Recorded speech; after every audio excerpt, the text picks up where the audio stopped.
disappointed in a loss. Our kids fought hard, played hard. We had a couple guys cramping up with the heat, but our defense played tough. Showed some things that we got to build off of, just not good enough. Scoring touchdowns, obviously, not acceptable. And then too many penalties. Disappointed. Special teams penalties really hurt our offense, set us back inside the 10 times, sometimes the 15. So just every time we get a decent return, it seems like we had penalties. So can't do that, but just play the game, you learn from week 1, and you move on to week 2. Questions? Go ahead, Zach. Feel forgive kind of just the obvious. What was the thought process behind essentially splitting the quarterback reps, and did you feel like either guy gave you something to think about that maybe you weren't already, maybe didn't already feel like you knew about? Yeah, just I'll be very open about the process. So went through the whole thing. When I said we made our decision. Our decision was to play them both in the first 2 games. So as far as we started this week, Dayton starts next week, and the guys know that. They knew that ahead of time. And so, because here's the reality: you have spring ball, you have summer, and you have fall camp, and they never get hit, and it's not full bore live football playing in the game, and they need to play in the game for us to truly be able to. It was one guy would have a good practice, and the other guy, and it'll be back and forth, or a good week, and it was just all kind of like, man, so similar. And so, but at the same, so we felt like the best thing to do was let's let them see them play. Told them both are going to both play. We didn't have like a pitch count. We didn't say when you're going to go in. We just said this: whoever starts week 1, it was going to start week 2. That's how we set it up. And so gives us a chance to be able to, after the first 2 games, be able to evaluate where we're at, where they're at, and what we need to be able to do moving forward. So that's what happened today. I couldn't even tell you how many snaps each one of them played, but we'll watch the film.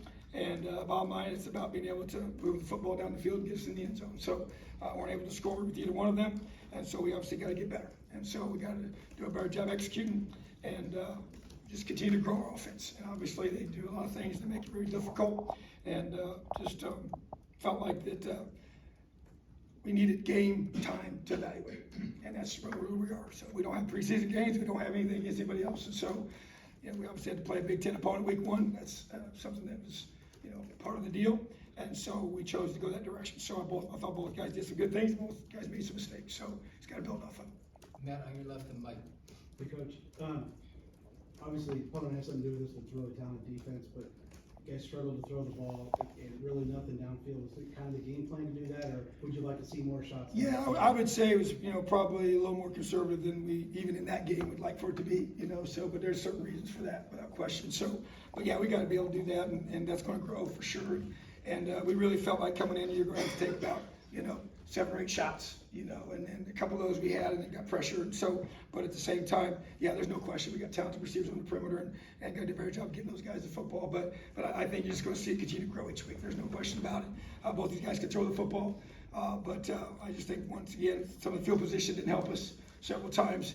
When you're backed up like that, that's when you make big mistakes and get costly situations, and you don't want to throw picks in those spots. And so, once again, 2 young guys. Probably a little more conservative than we will be moving forward. Well, not probably, definitely more conservative than we'll be moving forward. But at the same time, just got to continue to get better.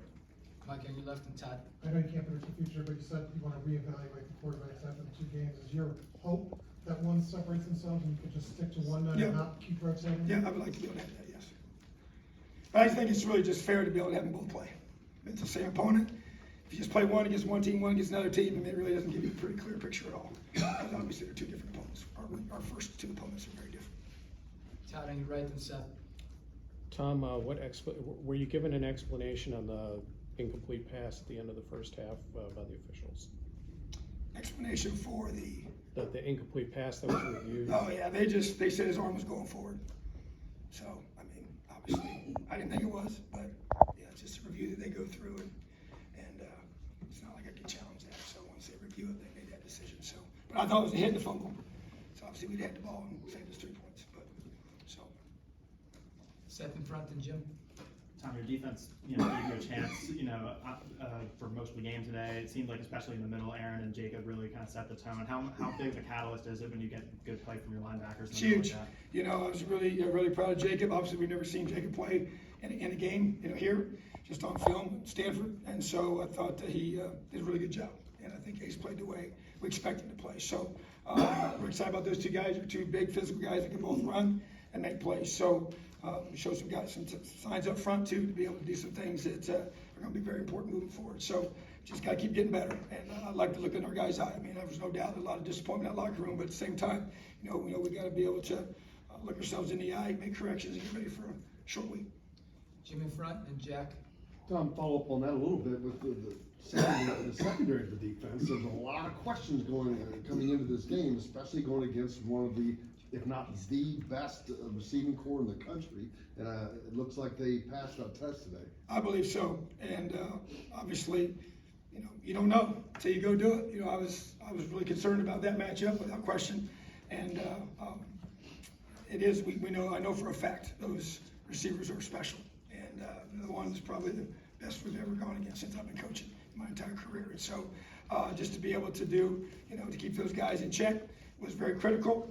And it's combinations of pressure up front as well as the guys coming on the back end and just trying to do a good job of disguising things. And that's just, you saw how we're going to play. Man, that's the system. That's who we are. That's what we want to be able to do. Mix things up, confuse people. Got some length in the back end.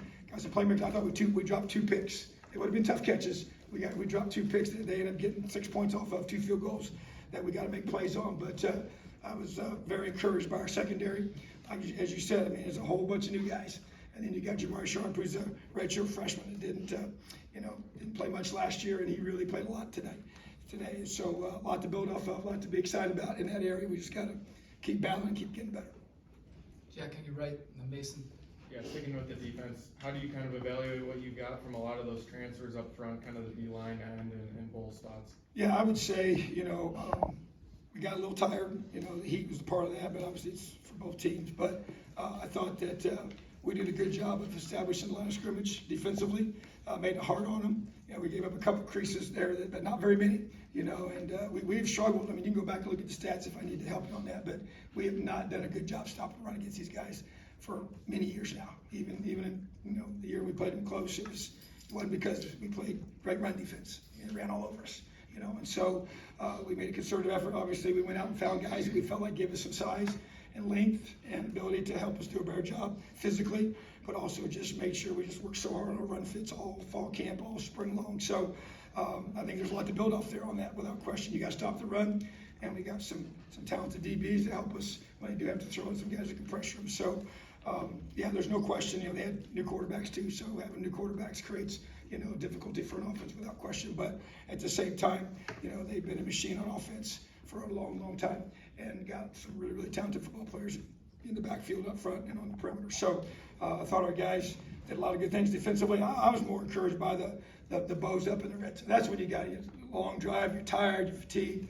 I mean, it's a gut check, it's a character check, it's a can you bow up when your body is really, really exhausted and fatigued and make a play against an elite team and a top 3 team in the country. So to me, our guys showed that, forced them to kick several field goals, and that's how you win games. Mason in front and Sammy. Coach, going back to the quarterbacks, is there a certain aspect of the offense or an element that you feel more comfortable with, or is maybe more open with one quarterback versus the other, or are you trying to keep kind of the same offensive scheme for both guys? Yeah, I don't know that we really look at it as that we're changing with those two guys. I think that their skill sets are similar enough. We really will. There may be a couple of things that I wouldn't get put out that we might say we would do per their strengths, but it's not holistically major. Okay, there'll be some subtle things within both the run game and the throw game to favor their strengths. But as a system, though, we just got to keep growing and getting better at it. And like I said, I think they both showed some signs of that, and also showed that they're young. We just got to keep working. I mean, it's one of those situations where we know what's ahead of us, what we got to do, and I want to see a lot of growth between week 1 and week 2. We say it all the time. It's very, very true. We knew we didn't have any margin for error week 1 because of our opponent, but at the same time, the growth is still expected between week 1 and week 2, and so that's not going to be different, especially with our offense and our defense as well, and our special teams play. So, but I think that those guys showed that there's much to build off of without question. So I'm not going to sit here and be negative, because it's not who I am, and it doesn't serve any purpose, doesn't help us get any better. It's just finding the things we can do to get better from now until we play again and really dive into those. And we don't have, there's no off day this week. Monday's usually our off day. We'll practice on Monday because of our Friday games. So, but you know how I feel about Friday night games. That's not a decision that we make. That comes straight from the Big Ten. So if everyone's complaining about that, don't talk to me. Okay, and so that's Friday night football. It's for high school football. Bottom line, I'll say it till I'm blue in the face until somebody tells me to shut up. So, and I'll probably say it again. Friday night football is for high school football. Sammy up top. Coach, Jones Evans, like 54.5 yard average today. Yep. What kind of weapon can he provide for the rest of the season if he stays Yeah, consistent? my big thing for him is consistency, and he was excellent today, and he works his tail off, and every year he just keeps getting better. And so I'm really proud of him. I mean, he's one of those guys. I got to tell him, and I said this year ago, I got to tell him to stop kicking. He tries to kick way too much in the off season, summertime, and so he's such a hard worker. He cares so much, and not at all surprised. Matter of fact, Coach Guerrero, when he came and joined us, he's like, man, that's the best punter I've ever seen on any team I've been a part of. And I would agree, because he continues to get better. So big weapon for us, and obviously he's got to do his job consistently well, and you know, it helps us flip the field. So got to have everybody doing their job at a high level to win in this conference. Zach, last one. Kind of with Jalen, it felt like obviously some opportunities in special teams. He had, I think, that one punt return in particular, but couldn't really find the same room offensively. What did you like, maybe especially from him in an expanded special teams role, and where do you feel like you need to keep working to kind of get him the touches he needs? Maybe, I guess, the spots on the field. Yeah, I would say, you know, the whole, you know, I was questioned last year why he didn't return punts last year, and he wasn't ready, you know, so he struggled in that area to catch the ball, and he has worked as much as James. So James would tell you that Jay Lou would be coming to get him every time you're punting. I'm catching. He caught punts after punt all off season to be able to put himself in position to be our punt returner, because that is a very difficult skill set to be able to do, especially to the kind of punters we're going to play against. So that's a huge new weapon. We got to do a great job making sure we're getting penalties in those returns, but that's a huge way for us to get him the ball in space. Even more so than kickoff returns, around the nature of the way punts are.